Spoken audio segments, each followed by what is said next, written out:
অতিরিক্ত গোমাংস ভক্ষণের কুফল সম্পর্কে দু একটি কথা বলবো। গরুর মাংসে অ্যালার্জেন আছে, কারো কারো চুলকানি বেড়ে যায়। চর্মরোগী ও হাঁপানি রোগীদের এই সাবধান হওয়া উচিত।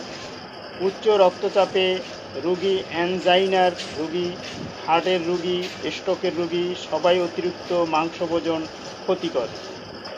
পাইলসের রোগী অতিরিক্ত মাংস ভোজনে কোষ্ঠকাঠিন্য ও রক্তপাত বেড়ে যেতে পারে। অতিরিক্ত মাংস ভোজনে শরীরের চর্বি, কোলেস্টেরল বেড়ে যেতে পারে। পিত্তনলীর প্রদাহ বা পাথরের পিত্ত ব্যথা বেড়ে যেতে পারে। অতিরিক্ত গোমাংস ভোজনে অগ্ন্যাশয় প্রদাহ বেড়ে যেতে পারে।